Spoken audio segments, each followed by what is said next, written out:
दोस्तों, स्वागत है आपका मेरे YouTube चैनल इंग्लिश बाबू पर।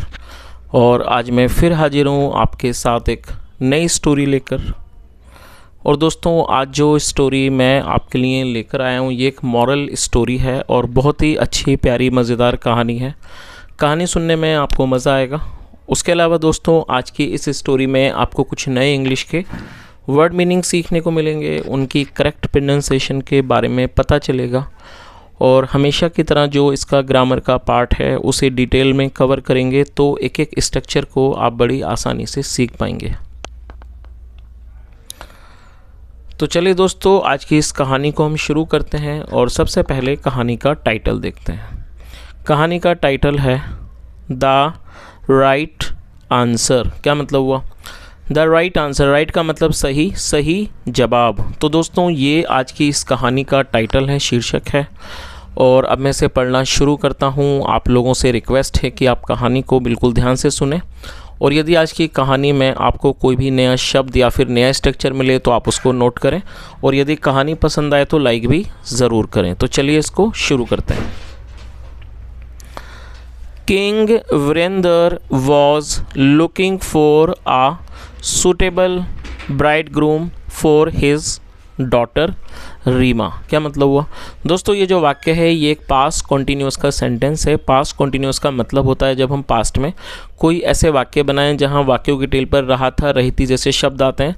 ऐसे वाक्यों में वॉज या फिर वर्ब का इस्तेमाल हेल्पिंग वर्ब के रूप में किया जाता है। साथ में वर्ब की फोर्थ फॉर्म लगाई जाती है। और दोस्तों, लुक फॉर का अर्थ होता है ढूंढना और ये फोर्थ फॉर्म है लुकिंग फॉर। और दोस्तों, आप इसे भी जरूर नोट कर लीजिए। ब्राइड का अर्थ होता है दुल्हन और ब्राइड ग्रूम का मतलब होता है दूल्हा। तो ब्राइड ग्रूम मतलब दूल्हा। तो क्या अर्थ हुआ? King Virendra was looking for a suitable bridegroom for his daughter Reema. और दोस्तों, सूटेबल का मतलब था उपयुक्त। क्या अर्थ हुआ कि राजा वीरेंद्र अपनी बेटी रीमा के लिए एक उपयुक्त वर ढूंढ रहे थे। एक उपयुक्त वर ढूंढ रहे थे।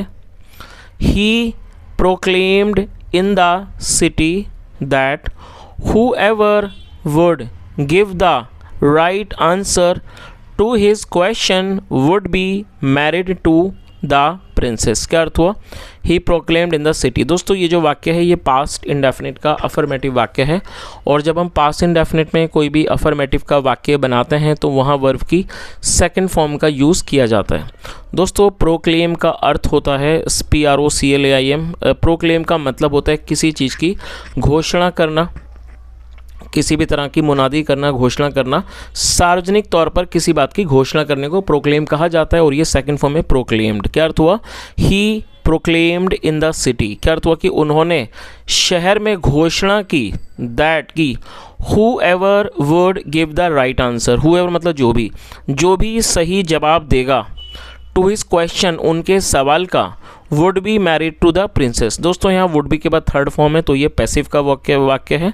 वुड बी मैरिड, उसका विवाह कर दिया जाएगा टू द प्रिंसेस, राजकुमारी से। तो इस तरह से पूरी लाइन का क्या अर्थ निकला कि he proclaimed in the city that whoever would give the right answer to his question would be married to his the princess. उन्होंने शहर में घोषणा की कि जो भी उनके सवाल का सही जवाब देगा उसका विवाह राजकुमारी से कर दिया जाएगा।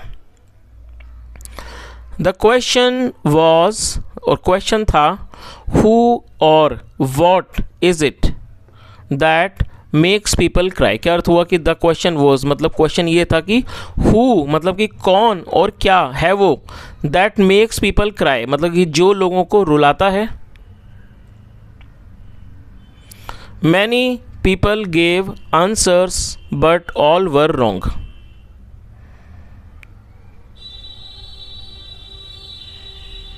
तो क्या अर्थ हुआ? Many people gave answers but all were wrong. और दोस्तों, ये जो वाक्य है ये पास्ट इंडेफिनिट का ही अफर्मेटिव वाक्य है जहाँ पर वर्ब की सेकंड फॉर्म का यूज़ किया जाता है।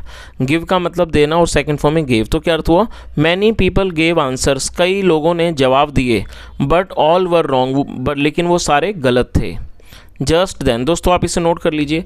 जस्ट देन का मतलब होता है तभी। जस्ट देन मतलब तभी। A simple looking young farmer, just then तभी a simple looking young farmer came to the court and gave the answer rain. क्या अर्थ हुआ? तो मतलब कि तभी एक सिंपल लुकिंग यंग फार्मर, दोस्तों सिंपल लुकिंग का मतलब होता है साधारण दिखने वाला, एक साधारण दिखने वाला युवा किसान केम टू द कोर्ट, दरबार में आया। और दोस्तों ये जो वाक्य है ये पास्ट इंडेफिनिट का अफर्मेटिव वाक्य है, जहाँ पर सेकंड फॉर्म लगाई जाती है, कम मतलब आना, और सेकंड फॉर्म केम। तो क्या अर्थ हुआ कि तभी एक साधारण सा दिखने वाला एक युवा किसान दरबार में आया, एंड गेव द आंसर, और उसने जवाब दिया, रेन, बारिश। When the king asked for an explanation the youth replied. क्या अर्थ हुआ? When the king asked for an explanation. दोस्तों ये जो वाक्य है ये भी पास्ट इंडेफिनिट का अफर्मेटिव वाक्य है, जहाँ पर वर्ब की सेकंड फॉर्म का यूज़ किया जाता है। आस्क मतलब पूछना, second form asked. When the king asked for an explanation. दोस्तों आप इस वर्ड को जरूर नोट कर लीजिए, EXPLANATION। एक्सप्लेनेशन का मतलब होता है सफाई या फिर कोई स्पष्टीकरण को एक्सप्लेनेशन कहा जाता है, जो कि एक नाउन है। तो क्या अर्थ हुआ? When the king asked for an explanation, जब राजा ने स्पष्टीकरण मांगा। और दोस्तों आप इस वर्ड को जरूर नोट कर लीजिए, आस्क मतलब होता है पूछना और आस्क को मतलब मांगना। तो क्या अर्थ हुआ कि जब राजा ने स्पष्टीकरण मांगा, द यूथ रिप्लाइड। यूथ का मतलब होता है युवा, युवा ने या कैसे हैं युवक ने, युवक भी कहते हैं इसको, युवक ने रिप्लाई किया मतलब युवक ने जवाब दिया। क्या अर्थ हुआ? It makes the farmer happy as his crops grow well, it makes the potter unhappy as he needs sun to dry his pots. क्या अर्थ हुआ? दोस्तों काफ़ी मज़ेदार इसका जवाब है, आप इसको ध्यान से सुनिए। It makes the farmer happy. दोस्तों ये जो वाक्य है ये कॉजिटिव का सेंटेंस है। कॉजिटिव का मतलब होता है ऐसा वाक्य जहाँ पर कोई एक व्यक्ति दूसरे व्यक्ति से कोई क्रिया को करवाए फोर्सफुली। तो इस तरह के वाक्यों को पॉजिटिव का वाक्य कहते हैं, जहाँ पर मेक का इस्तेमाल किया जाता है मेन प्रिंसिपल वर्ब के रूप में। तो क्या अर्थ हुआ? It makes the farmer happy. और दोस्तों ये जो इट है वो वर्षा के लिए यूज़ किया गया है, और जब हम किसी भी मौसम से संबंधित वाक्य बनाते हैं तो वहाँ पर सब्जेक्ट के रूप में हमें इट का यूज़ करना होता है। It makes the farmer happy मतलब ये किसान को खुश करता है, क्योंकि हिज क्रॉप्स ग्रो वेल, क्योंकि उसकी फसलें अच्छा उगती हैं। ग्रो मतलब बढ़ना, क्योंकि उसकी जो फसलें हैं वो अच्छा उगती हैं।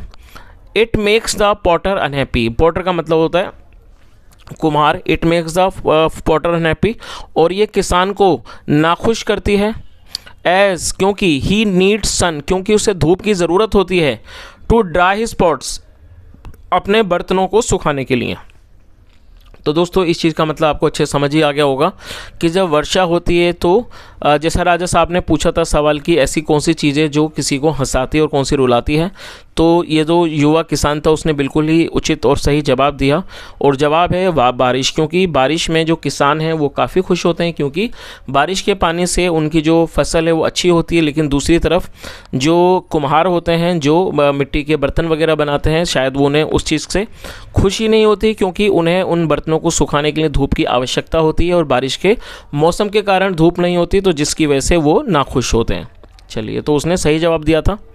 The king felt very happy. दोस्तों ये जो वाक्य है ये भी पास्ट का ही वाक्य है, जहाँ सेकंड फॉर्म लगाई गई है। फील हैप्पी का मतलब होता है खुश होना, और ये सेकंड फॉर्म है फेल्ट वेरी हैप्पी।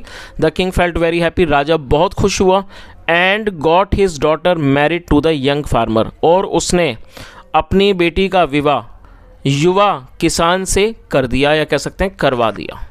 चलिए, तो दोस्तों इस तरह से ये छोटी सी कहानी यहीं ख़त्म होती है। और यदि कहानी के बारे में बात की जाए तो मैं समझता हूँ कहानी का तो ऐसा कोई मॉरल यहाँ पर मेंशन नहीं है, बट लेकिन कहानी को सुनने के बाद, पूरा पढ़ने के बाद सहज ही इस बात का अंदाज़ा लगाया जा सकता है कि जो कहानी है वो कहीं ना कहीं एक कॉमन सेंस के ऊपर आधारित है, कॉमन सेंस के ऊपर बेस्ड है, और ये एक प्रेजेंस ऑफ माइंड का भी को भी दिखाती है। क्योंकि यहाँ पर जैसा हमने देखा कि जो राजा साहब का सवाल था जो कि आसान था and at the same time वो काफ़ी कॉम्प्लिकेटेड भी था, क्योंकि उसका जवाब शायद ज़्यादातर लोगों को नहीं पता था।